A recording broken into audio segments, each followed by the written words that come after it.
company here. Sure.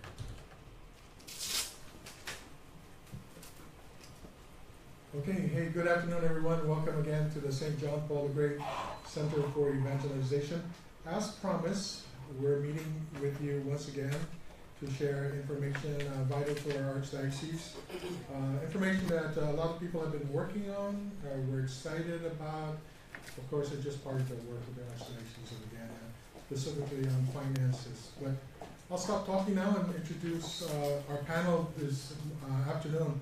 Of course, Archbishop Michael Burns, and to his immediate right, Richard Antalan, head of the Archdiocesan Finance Council, and to his right, another member of the Archdiocesan Finance Council, Mr. Rick Duenas. Thank you to everyone for joining us. I will now call Archbishop Burns to the podium. Everyone. Good afternoon. Thanks for being here. So, as I alluded to a few days ago, when I arrived as the co-adjutor Archbishop of the Archdiocese of Agana, it became clear that a number of the needed procedures and processes to manage an archdiocese of this caliber, a lot of them were out of date, and some were just non-existent. So even beginning before I came on, Archbishop Hahn reconstituted and reorganized the Archdiocesan Finance Council. And during my initial visit, one of the last things I did before I returned to Detroit in December was to approve the hiring of a full-time professional finance officer, Ms. Josie Villanueva. We've continued with the reorganized Archdiocesan Finance Council, who have been a great source of wisdom and actually action. Through all this, we've created a number of those missing policies and procedures to help standardize the operations of the Archdiocese. And I believe you have a list of a number of those before you. So our fundamental message is that some of the things that were done and many of the things that were not done, that the past isn't, we're going to leave it in the past. What was happening is no longer acceptable. We've begun and will continue to implement best practice standards so that this Archdiocese can stand among the best managed dioceses in Oceania and even with respect to the mainland. Part of what's gone into this is a number from our chancery have already attended several conferences, whether on human resources, diocesan financial management, work with the diocesan attorneys. We've even had some of our tribunal practitioners upgrade their effectiveness to do marriage annulments and helping persons with marriage issues. And Ms. Josie Villanueva would be here, except for she won a scholarship to a prominent accounting conference on the East Coast. So she's continuing to hone her skills. The Church of Guam deserves this kind of effort. It deserves an open and transparent profile. And it deserves a chancery and an archdiocese that works at the highest level of effectiveness that we can. That's our commitment, that's what we've begun to implement, and that's what we'll continue to implement. As we've already said, the current finances of the Archdiocese of Agana are challenging. We've re-examined and re-evaluated some of the finances of our Catholic parishes and the Catholic schools on Guam. We've implemented an updated assessment for both schools and parishes. This latter measure has unfortunately created some misunderstandings and concerns, especially by Catholic school parents. So today I've invited Mr. Richard Underlan and Mr. Rick Duenas, who represent the Archdiocese Finance Council, to give an update of our financial position and where we are in our effort to improve and advance the governance of the Archdiocese. Thank you, Archbishop. Let me start by saying one thing that I want to make absolutely clear. The reorganization, which resulted in the reassessment of parishes and the imposition of assessment of schools, has nothing to do with the sex abuse cases. That matter has separate funding, separate sources of funding, etc. We're not increasing the assessment because of the sex abuse cases. I cannot emphasize that enough. Please emphasize it, because we want parents and parishioners and everybody involved in sending their kids to school and receiving messages from their pastors that assessments have gone up, so that please donate more. It's nothing to do with the sex abuse cases. Absolutely nothing. Mr. Rick Duenas will show you a breakdown of how we arrived at this figure. But again, so let me make that absolutely clear. They're completely separate and apart from each other. So please pass on that message. This AFC, which was reconstituted back in October, mid-October, has been meeting every week, as Archbishop Burns told you. And for the first 5 months, literally for the first 5 months up to I think March or April, all we've been doing is putting out fires, finding things smoldering that have been just laying dormant and or becoming problem over the years. And as Archbishop Burns said, these are unacceptable. We can't allow this to happen anymore. The previous governance of this archdiocese was really upside down. And again, we're not trying to lay the blame on it, but there were many things that were not done in the past. And so we're now doing that.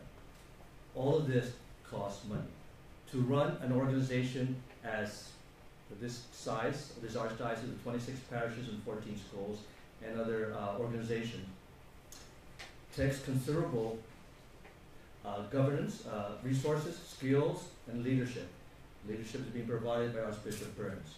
But we need resources. We need a solid Chief Financial Officer. We need a solid consulting team like the Archdiocesan Finance Council, Presbyteral Council, College of Consultants, all of which has been accomplished through it. The Chief Financial Officer has done so many things in revamping, because we're finding out that, unfortunately, the left hand doesn't know what the right hand was doing in the past. Too many times, a school will be adopting one certain policy, a parish will be adopting a certain policy. We're talking basic policies, labor, reporting requirements, etc. There was no accountability and no transparency from the top to the bottom and back up to the top again. We were not one body of Christ, as Archbishop Burns has been trying to impose, and I mean not impose, but to put together in this archdiocese. We are now one church, not separate, 26 separate parishes and 14 schools acting independently. We are one body of Christ, we are one organization. And to do that, as you all know, you're part of organizations, it takes time, money, and effort. And this is why. And so now we're monitoring, now we're providing accountability both ways, from top to bottom and from bottom to top. All of this is going to cost money. Now we're reviewing and monitoring labor policies, or tax practices of every entity in the Archdiocese. All of which is required if you're going to run an efficient and effective organization. And that's what we've been doing, especially the last several months. And what we put together in evaluating and coming up with a new assessment for each parish.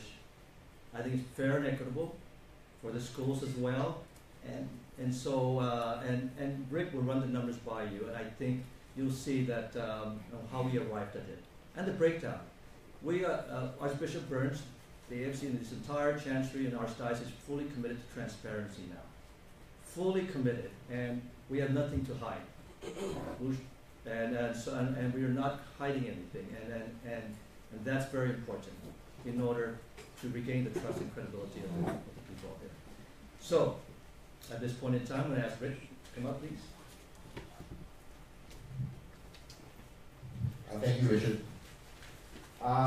This afternoon, what we wanted to do is we wanted to share with you some of the financial information that we've put together going forward for 2017 and 2018, and formulating our operating budget. Now, let me reiterate what Richard said when we started this process back in October.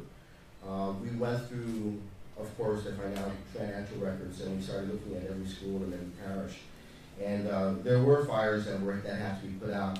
And that brought to our attention that there was a lack of accountability with some of the entities within the Archdiocese. A lot of the organizations, the parishes, and the schools tended to operate on an independent basis rather than as a cohesive unit with the Archdiocese and with the Chancery.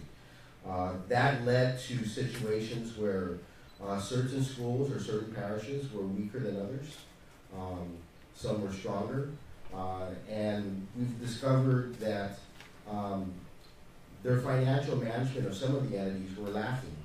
That created a situation where the Chancery would have to step in and subsidize a lot of the operations or a lot of the debt service. Now, what we'll walk through with you here is our budget. So why don't we go ahead and go to the first slide.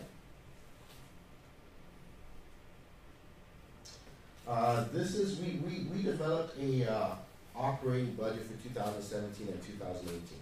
Now, keep in mind when we developed this budget, it was with an eye of increasing accountability and transparency, going through and developing new processes and policies that were laid in place throughout the Archdiocese, throughout all the schools, and throughout all the parishes, developing training programs for all the schools and parishes, going to each entity and evaluating and basically doing some kind of audit to find out what the situation was. That takes a lot of manpower. It takes a lot of expertise with our finance officer and with our finance accounting department. These were things that were never done in the past. So many times, if there was a problem, we didn't know there was a problem until it was too late, until it became a crisis. We're being proactive and transparent, and so these new budget figures reflect that increased activity that the Chancery is undertaking going forward. Now, you see on the estimated revenue, we have a new parish assessment. And keep in mind, we've always had a parish assessment. The parish assessment has not been updated for 6 years. So we went through the parish assessment, reevaluated it, and came up with a budget of what we needed. Keep in mind that 6 years ago when that parish assessment was put into place, even then, the collection of the parish assessments was in a deficit. Every year we were losing at least $160,000 in under-collected parish assessments. And over the 5 years, that's close to $600,000, $700,000 that we were missing. Not lost, but it was just we weren't collecting that. So when we looked at parish assessment, we reevaluated it based on the size of the parish, based on their needs. We developed a formula so that they would still be able to operate, pay their bills, and pay their debts, but also help and service all the activities that are being done in the Chancery. The Catholic school assessment. In the past, we never had a Catholic schools assessment. That was something that was never put into place, but still they are Catholic schools and we are one body. And we felt that it was time that we share the burden of the Archdiocese with all Catholics throughout the island. And that's how we came up with the Catholic school assessment. The Catholic schools operation student assessment is a separate item. Within the chancery, we have the superintendent of Catholic schools. Their responsibility is to coordinate all the efforts from schools, go out and find federal funding, coordinate the federal lunch programs, go out and look for grants, go out and look for money and help the Catholic schools as a whole operate and find funding. For 30 years, that office was never funded by the Catholic schools. Annually, we were operating at about $70,000 to $90,000 a year deficit with no funding coming in from any of the schools. It was strictly funded by the chancery. We felt that was irresponsible and not feasible. So we felt that we had to fund that office with a reliable funding source, and that's how we came up with Catholic schools operation. Now, of course, we do have some rental income, program income, donation and contributions. What we are projecting is for the next year, $2.5 million in revenues. These are revenues solely for operations. This is solely to pay for the operations of the chancery and the Archdiocese overall. None of these monies, and I will repeat that, none of these monies that are budgeted are for any lawsuits, for any settlements, or for any legal fees related to the sexual abuse cases. We'll go through and we'll look at the operating expenses in more detail later. But also what's included new in this budget. In the past, we never budgeted for when a parish or a church fell into arrears in their loans, fell into arrears in their payables, got into financial trouble. And the reality of the matter is we have some churches and we have some schools that are financially unable to meet their needs, especially when we're talking about loan payments, payables, taxes. The biggest one right now would be the Cathedral Basilica, which has upward of $3.8 million in loans that they cannot support. These are loans that have been put into place over many years. The St. Thomas Aquinas loan, that's for the St. Thomas Aquinas High School that was up in Ardent that unfortunately had to close down. But in closing down, they were still left with a $2.1 million loan that was unpaid. That has been taken over by the Chancery Office. And of course, we have a small loan with the Epicure building, which since we closed that building and we rented it out, the Chancery has undertaken payment of those loans. In the past, none of these payments were ever budgeted. We knew that they were out there, we struggled to pay them, but we never really worked them into the budget, so we knew exactly what we needed and when we needed it. And that's irresponsible budgeting. So this time, we're looking at putting those into the budget.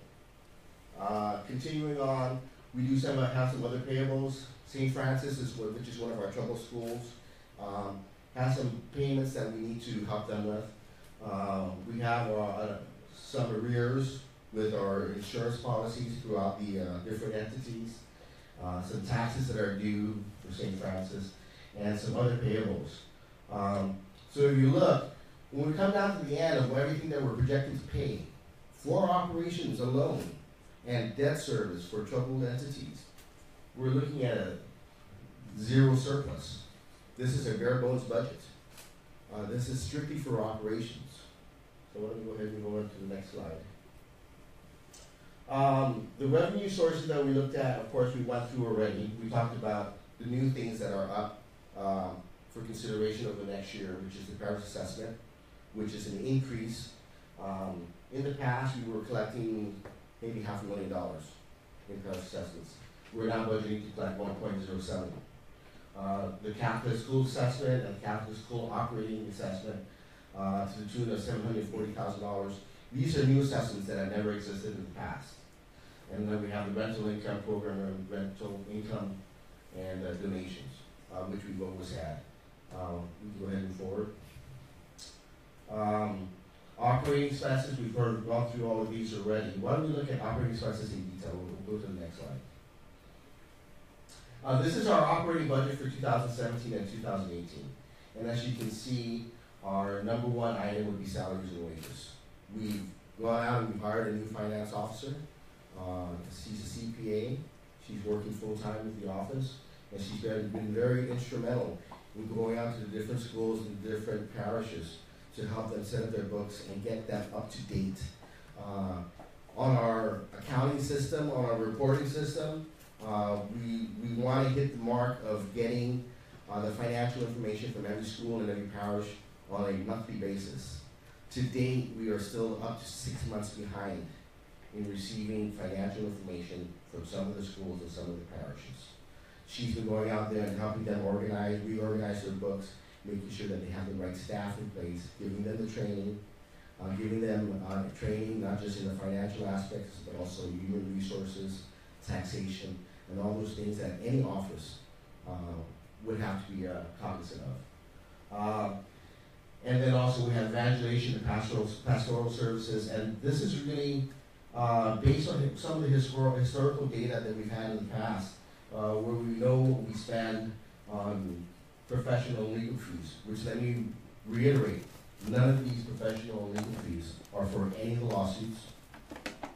These are all for the normal course of legal business, normal course of legal business with the Archdiocese, with our attorneys, our audit fees with our CPAs, contracted computer services. So those are all strictly operational costs. Everything here really is operational cost. And we've taken a look over the last 8 months and looked where can we save money, where can we cut fat, where can we save and reduce our budget so that we can break even. And this is the result of our process. I'll let you know right now with evaluation of pastoral services, that represents tuition, stipends for 3 of our seminarians that we will be sending out to the West Coast in the upcoming year. These are the 3 local seminaries that were with John Paul II, the Great Seminary. We are now transitioning them off to a seminary out in Menlo Park. Okay. So as you can see, the budget is quite slim, or quite tight rather. There really isn't much room for fat in this budget. It's a tight operation. It's as streamlined as we can get it. And this is strictly to service the needs of the Archdiocese and the Chancery overall. Okay. Rick, can you explain the breakdown for the schools per student cost? Okay, what we've done is, first of all, we can go back to first of all, let's start with the Catholic Schools Operation Assessment. As I mentioned, that was created as a funding source for our superintendent's office, which as I mentioned, was operating at a $90,000 deficit per year. We never had any funding from any of the schools. What we've done is we've instituted a $25 per student per year assessment. Okay, so that's $25 per student per year. All right, and that gets us to the $110,000 that we need to fully fund the superintendent's office. The Catholic Schools Assessment, we worked backwards. We knew where we needed to be with our budget. We knew how many students were out there, and we took a look at it, and based on the student population and our budgetary needs, we formulated a $12 per month per student assessment for all the Catholic schools. So let me repeat that. Based on the 12-month year, that's $12 per student per month, which translates to about $144 per student for the year. Okay. The assessments were done on we tweaked the old formula that was out there. That's based on their total revenue, the total revenue for each parish. We gave them some deductions for their operations. We gave them deductions so that they would have a reserve for repairs and for expansion, as far as if they needed any major renovations to their plant and facilities. So this is where we stand now, and I know that it's a lot of numbers, and we can get lost in the numbers. But let me tell you right now that this is a tight budget.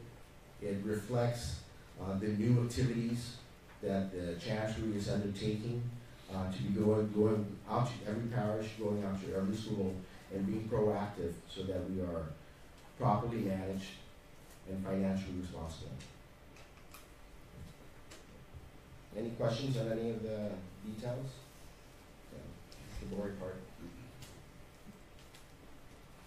Janelle? Yes, so when you talk about the $12 per month per student assessment and $25 per student per year assessment, is this related to the tuition? You know, what we've done is we've met with all the principals and all the schools, and we've laid out our plan for funding these things, and we've given the flexibility of how do they want to fund it. Of course, the easiest way would be to work that into the monthly tuition, maybe with the annual fee, work it into the registration fee, but we're relying on the expertise of all of our principals to find out how they can best manage it. Will they be looking for additional fundraising? Will they be looking for more donations somewhere else, or will they be passing it on to the parents? And that's the flexibility of every principal for every school. They have the opportunity to handle it the way they want to and how they see fit. But basically, every incoming student will be assessed these two separate. Yes, that's correct. Well, not from us. We're leaving up to the schools. They can decide whether they want to assess or not. In fact, some of them have already informed us they're not going to do an assessment, an increase in assessment of their tuition. It's up to them. It's $12 per student per month for the assessment, and it's up to them. But either way, they're going to have to. They're going to make the payment into the chancellor. That's right. The mechanics of how they want to implement it in their school, be it a tuition increase, fundraising, that's correct, or everything else, they have that flexibility. And some of the schools, as I mentioned, some of the schools are healthier than others. Some of them may be able to absorb all or part of it. Other schools may not, and they'll have to go out to the parents and either increase tuition or increase fundraising activities. So it'll be up to each school. And this is for the 2018 budget, right? For 2017-18, yes. Okay, and you said that the $25 per student assessment, that one was for the superintendent's office. The $12, what's that for? The $25, as I mentioned, was for the Catholic superintendent's office. The $12 is we have a funding need. We have a funding shortage in the chancery. We've been going out and helping different parishes. We've been going out and helping different schools, and we're taking a one body approach. Some schools are stronger, some schools are weaker, and we have to approach them as one entity, as one body, where the weak get help from the strong. And so we're in this together, and that's why we have this assessment. So the $25 per student per year assessment will fund the superintendent's office at $110,000. Yes, that's correct. But the $12 per month will be translate to the $630. The $637, that will be part of our operating revenues for the chancery. You have a question? The parishioners at Santa Barbara Saturday were told that they were going to be the church was going to be assessed $10,000 a month. The assessment is based, it's different for each parish. It's based on the size of the parish, the amount of revenues they've had in the prior year. So there is a formula for each one. So yes, if it comes out to $10,000 for Santa Barbara. Additional. I'd have to look. I don't have the detail in front of me of how much That's the what they were assessment would told. be. Additional. Additional. Actually, what we can do is provide a breakdown of each parish. We have that information, and we can provide that to the media. Okay, of each parish, what their assessment is. Yeah, Santa Barbara would increase, I think it was from 5 or 6 to 10,000. That's right. Because they are one of the largest. So. But we'll have that breakdown. That's a good thing. I'm glad you asked that question. We can provide that as well. And do parishes, the individual parishes also get the flexibility to decide how they will generate? Yes, that's correct. Yes, they do. That's what they do. One other question. You've taken great pains to say that none of this money is going for legal representation for the sex abuse cases. That's correct. So my question is it responsible not to project for that, or? We do have a separate plan. We do have a strategy that we've been formulating, and I believe that on Thursday we will be announcing what our strategy is for the funding of the lawsuits. So it's not included in the operations today. We're just talking about operations. This is our operating budget. We do have a separate strategy and a separate plan to fund the legal fees and settlements in the future. When did the Archdiocese start collecting the increased assessment? It's beginning July 1st, so we won't be seeing any of that revenue coming in until the end of this month and going into next month. And then for the schools, For the schools, we're working with the principals because, of course, they're on summer break right now. They don't go back into session until the beginning of August. They don't have their revenue stream really doesn't begin until towards the end of July so we're working with them to set up a more workable payment schedule. The fees will stay the same, the assessment will stay the same, but we're working with them so that it makes sense for their cash flow model. Do we expect the increase in fees to affect student enrollment in the Catholic schools? We hope not. I mean, we feel that Catholic education is a very valuable experience for every student, and we hope that our parents will see that value. And if you see the breakdown, we took great pains to make sure that we minimize the impact at $12 per student. So I think that's affordable. Yeah, we feel when we did the $12, I mean, as I said, that translates to $144 per year. So to be clear, the concerns that were raised by some parents Sure. of Catholic school students about tuition increases, That's correct. this is what it is. This Yes, that's correct. $12.25. That's It's not like a flat rate for. That's correct. And again, it's up to the school how they charge the That's correct. fund. They may have surplus funds. They may go, like you said, fundraising. They may do a lot of things because they know their enrollment. They know how sensitive, any price in tuition increase would be. They may not even increase the tuition. It would be up to them. They're sensitive to the enrollment impact as well. I'm sure they are.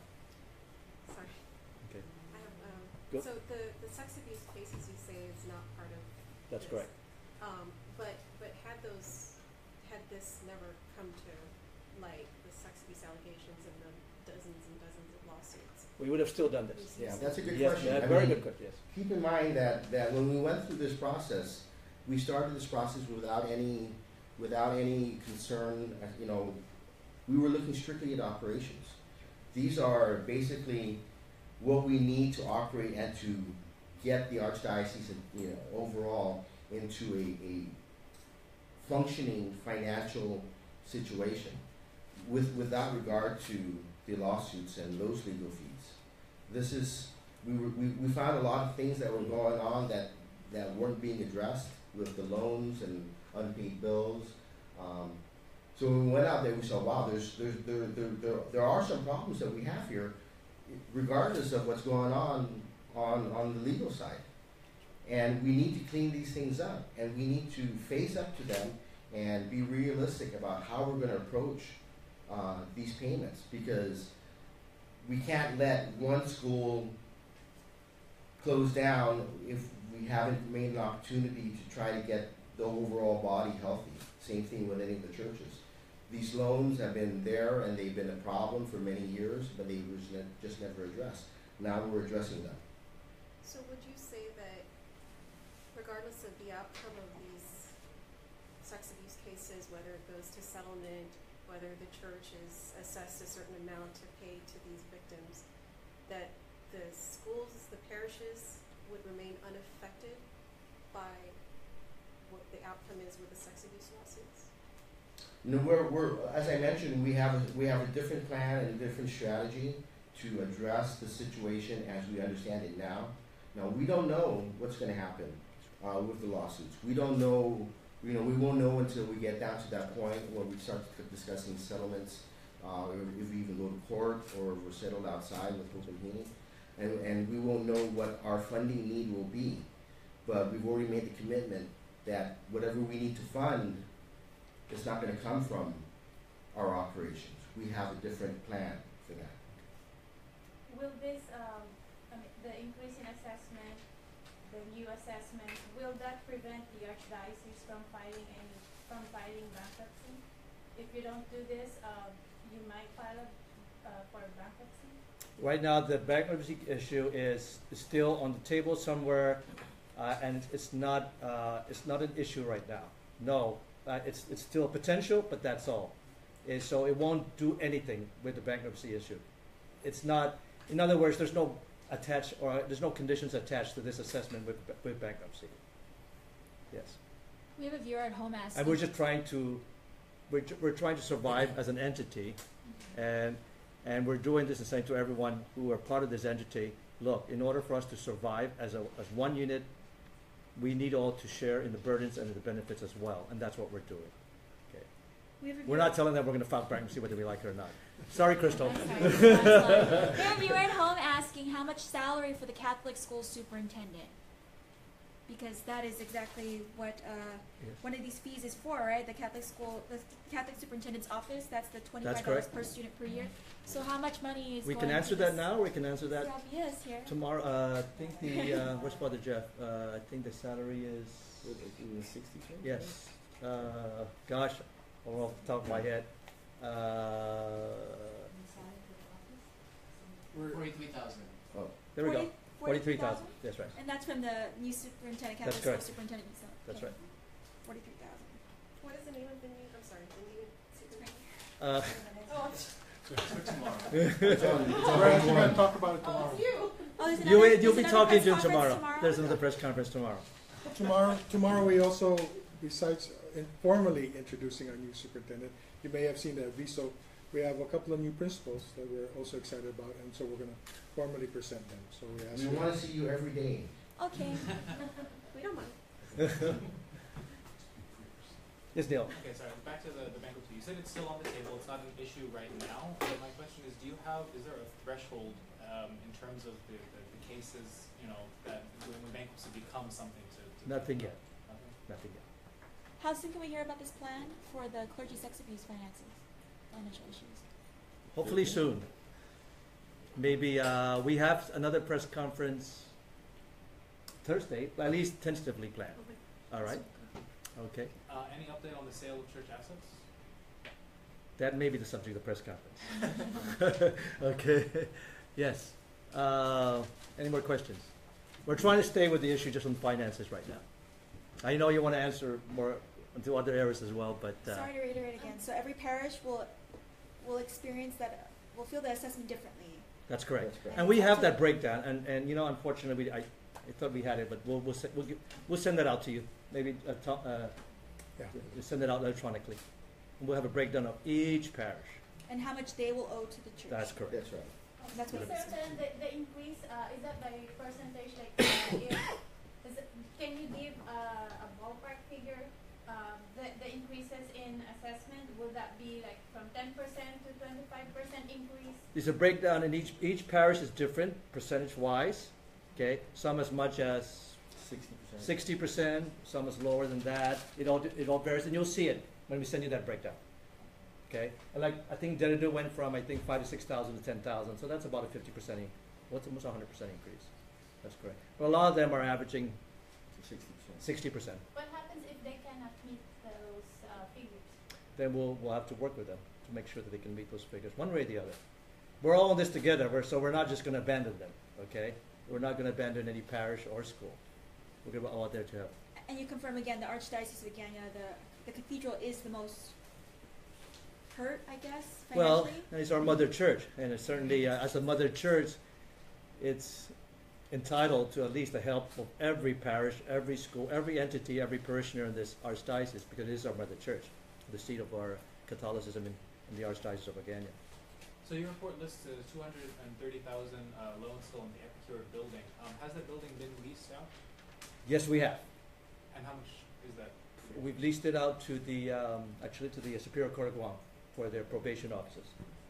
But I think we're going down again to, but that's part of finances, you're correct. Yeah, the funding from the rental income is built into the budget, Okay. and that will help to pay that loan specifically.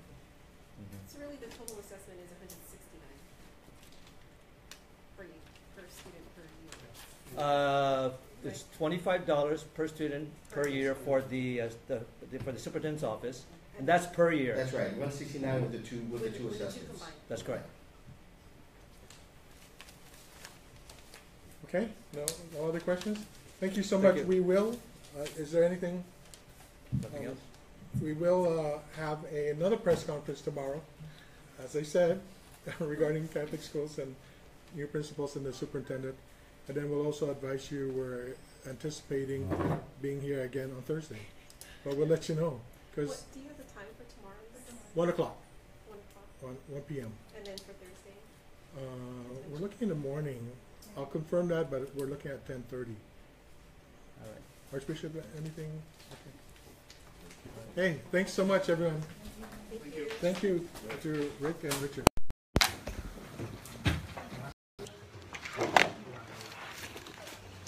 So let's just step outside. I can give you a summary. Hi, sorry, excuse me. Too. So, in a nutshell, rumor had it that tuition for Catholic schools was going up. This is not entirely true, not entirely false. What the Archdiocesan Finance Council basically summarized today is that yes, there will be additional fees for Catholic school students, but it's to be felt differently at every Catholic school depending on how they decide to do it. And that is because we're operating in a deficit. And so this is all for this is very, very separate from clergy sex abuse cases. This is only relative to the church's finances, the church's regular operating budget. And so what Catholic school parents might hear in the upcoming school year is that every student will have to pay $25 per year, and this will total to $110,000, which is needed to fund the Catholic superintendent's office. The Catholic school superintendent's office was never funded before by the Catholic schools, surprisingly, and so this new fee is needed to keep that office afloat. Also today they announced there is a new Catholic superintendent. His name is Mr. Richard Alvia. We'll meet him tomorrow. So basically that's the first fee, is that $25 fee. And then the second fee is this $12 per month per student. And this is the Catholic schools only. Again, that will total to $144 a year. So in total, that's $169 per student every school year, okay? And that $12 per month will go towards the chancery, operating the chancery, because the basic message today was that we need to operate as one body. When one person hurts, everyone needs to help out. And so this is in additional to assessments that every parish will feel differently. Again, it's up to the Catholic schools whether or not they want to charge this $169 in their tuition, or if they want to fundraise, or maybe they have excess funds that they can do so that they won't have to raise tuition. Again, in a nutshell, that's $25 per student per year, and that's funding that we will expect to go to the Catholic superintendent's office. And then $12 per month per student, or in total $144 per student, and that's going to help to operate the chancery. Again, every parish, every school is being assessed or has been assessed, and they know that they're operating in a deficit. They need help. And again, the whole message today was that if one person's hurting, we need to use all our other our sisters or brothers, other schools and parishes to help out. We are hearing that each parish will also have an assessment up to 60%. That means the money that's collected, they need to help pay this money. They didn't give a complete breakdown. Pierre, half a day per Pierre, a good step in the right direction, is the first step of a long journey. There are the ruins left by 30 years of mismanagement, secrets, and corruption. And yes, Pierre is absolutely right. They did touch on the fact that under Apron's watch, there was no accountability. There was no order, and no one went in and looked at all the numbers. This is the first time in a very long time. Taxation without representation, huh? $25. Well, $25 again. They're saying that this is the minimal they could touch each school. They could charge each school to help operate. Again, they're trying to keep the funds down, the fees down. Just listed, I'm reading your comments now. RMS placed in the Archdiocese of Agana. Yes, again, Pierre is correct. If you're asking what happened to RMS, yes, it's no longer owned. It's no longer being paid for by the Archdiocese of Agana. I guess that's my call to cut it. Someone is doing construction work nearby. But for the full story, log on to KUAM.com. I'll have it tonight at 6 p.m. news. Thanks so much.